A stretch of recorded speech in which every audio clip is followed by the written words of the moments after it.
तो वेरिएबल के टाइप्स कितने प्रकार के होते हैं? 3 टाइप्स होते हैं वेरिएबल।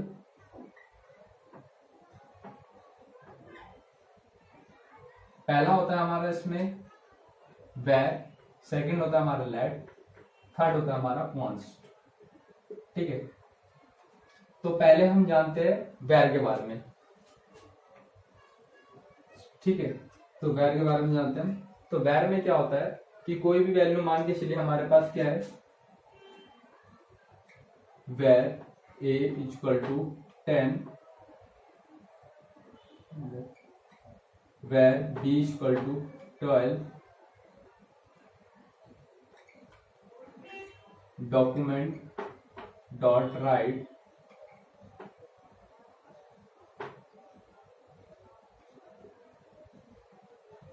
आउटपुट में क्या आएगा अब देखते हैं। तो यहां पर क्या है, हमने var a इक्वल टू 10, तो हमने यहाँ पे एक हमारा var बना दिया, हमने यहाँ पे var डेटा टाइप है, जो कि हमने a है हमारा वेरिएबल नेम।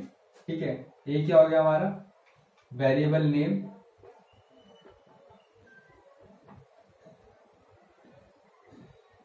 और ये हो गया हमारा वैल्यू। ठीक है, हमारा वेरिएबल इसमें क्या है var, और इसमें क्या है हमारा, ऐसे हम लेट देखेंगे और एक बार कॉन्स्ट देखेंगे। तो इसमें हमारा आउटपुट क्या आ रहा है, a प्लस बी, a की वैल्यू है 10, b की वैल्यू है 12, तो हमारा वैल्यू आउटपुट आ गया इसमें 22।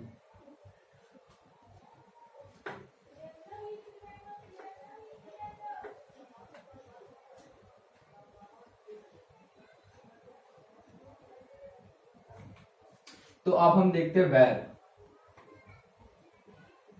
ठीक है, तो वैर देखते हैं अब हम। तो वैर में क्या होता है, तो मान के चलिए यहाँ पर मैंने एक एग्जांपल लेता हूँ, वैर a equal to 10, var b equal to 12, document dot write. Document dot write का मतलब होता है हमें कोई चीज प्रिंट करवानी, जैसे कंसोल डॉट लॉग, सी में होता है प्रिंट एफ, तो वैसे ही HTML में होता है डॉक्यूमेंट डॉट राइट। ठीक है, a प्लस बी। ठीक है, आउटपुट। ठीक है, अब हमने यहाँ पे बनाया एक वेर a इक्वल टू 10, तो ये 10 क्या है हमारा वैल्यू, और a क्या है वेरिएबल नेम। तो हमने यहाँ पर क्या यूज किया है, वेरिएबल का कौन सा टाइप यूज किया है, हमने वेर, तो हमने वेर यूज किया है। तो अब हमारे यहाँ पे आउटपुट क्या आएगा, var a equal to 10, var b equal to 10, और हमने डॉक्यूमेंट डॉट राइट में a प्लस बी लिखा है, तो इसका मतलब क्या हुआ 10 प्लस 12 हमारा कितना आ गया 22 आउटपुट आ गया।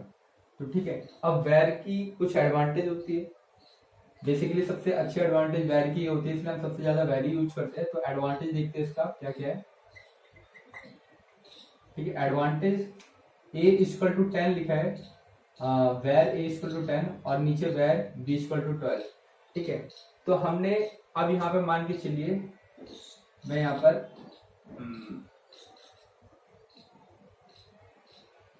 a लिख देता हूँ। ठीक है, हमने इधर a लिख दिया है,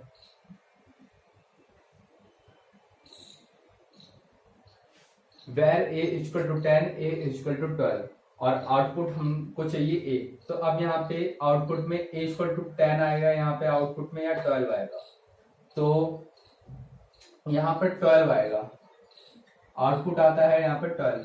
कारण क्या है, क्योंकि यहाँ पर वेर के वजह से इसने a इक्वल टू 10 को a इक्वल टू 12 कर दिया, मतलब ओवरराइट कर दिया। तो ओवरराइट यहाँ पर हो सकता है, कोई ओवरराइट वैल्यू,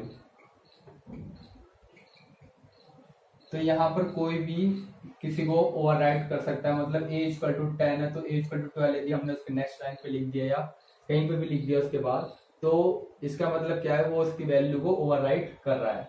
ठीक है, तो अब नेक्स्ट देखते हैं कि यदि मैंने यहाँ पे a के आगे वेर लगा दिया तो क्या होगा। ठीक है, अब इसका मतलब क्या हो गया, ये डिक्लेरेशन दोबारा हो गया, a को हमने दोबारा से डिक्लेयर कर दिया।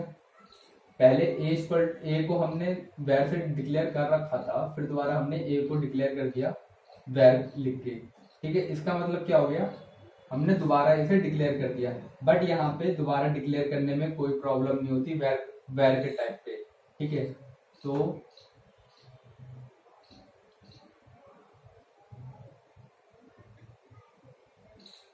Declaration of any variable name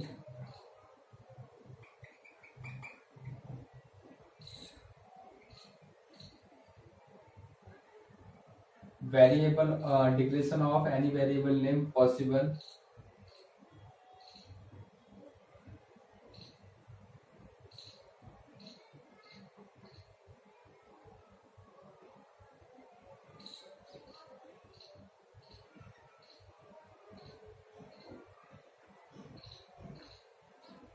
ठीक है। Again and again declaration of any variable name possible, तो हम यहाँ पर किसी भी वेरिएबल नेम को दोबारा से डिक्लेयर कर सकते हैं, ठीक है। और ऐसे ही हम लेट में देखें तो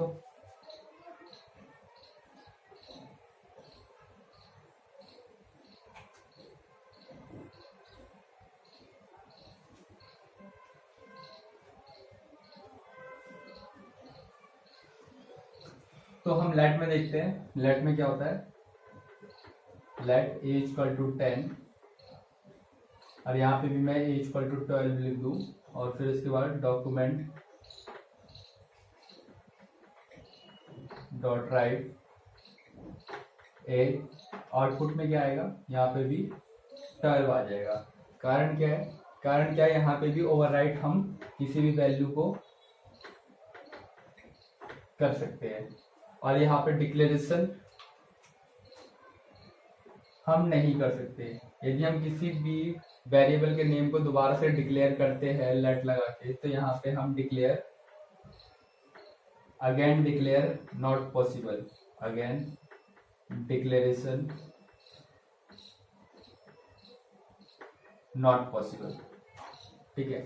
अब हम देखते हैं, तो ये हमने यहाँ पे देखा कि लेट में हम दोबारा से किसी भी वेरिएबल नेम को ओवरराइट कर सकते हैं, उसकी वैल्यू को ओवरराइट कर सकते हैं। जैसे ए इक्वल टू 10 लिखा तो ए इक्वल टू 12, तो आउटपुट आ गया 12।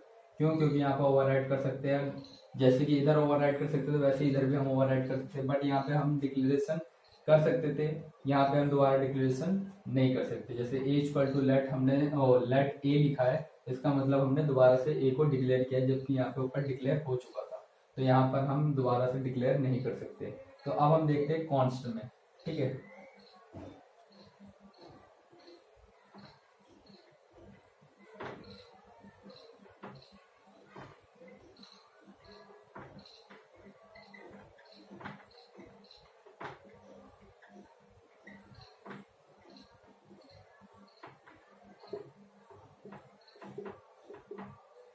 ठीक है, तो यहाँ पे आउटपुट क्या आएगा, आउटपुट में आएगा एरर। कारण क्यों है, यहाँ पे आउटपुट में एरर क्यों आएगा, क्योंकि हम ए की वैल्यू को दोबारा से डिक्लेयर कर ही नहीं सकते, मतलब सॉरी डिक्लेयर भी नहीं कर सकते हम यहाँ पर, और ना ही हम यहाँ पे वैल्यू असाइन कर सकते हैं, ना ही वैल्यू को असाइन किया जा सकता है, ना ही, तो यहाँ पे डिसएडवांटेज होती है, डिसएडवांटेज। ना हम ओवरराइट कर सकते हैं यहाँ पर किसी भी वैल्यू को, ना ही हम यहाँ पे डिक्लेयर कर सकते हैं।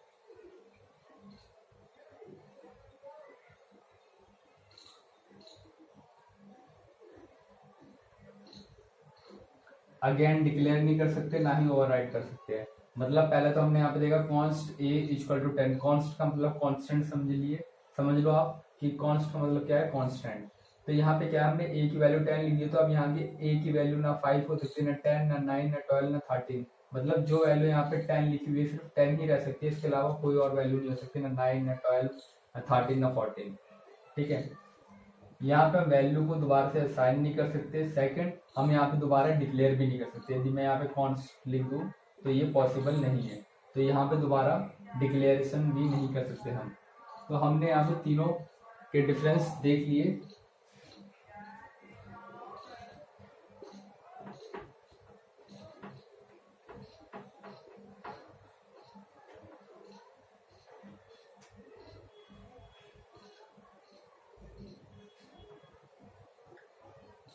ठीक है।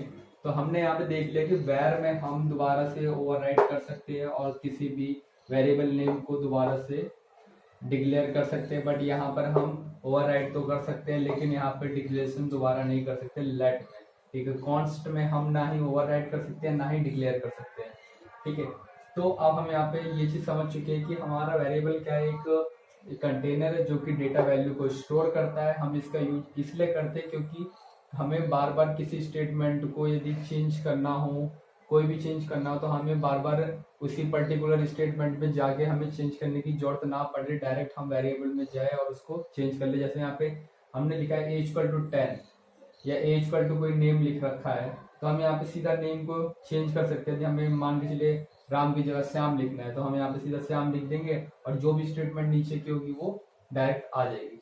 बेसिकली हमारा इन तीनों में यही डिफरेंस है, कोई ओवरराइड करता है या कोई डिक्लेरेशन करता है या नहीं करता है।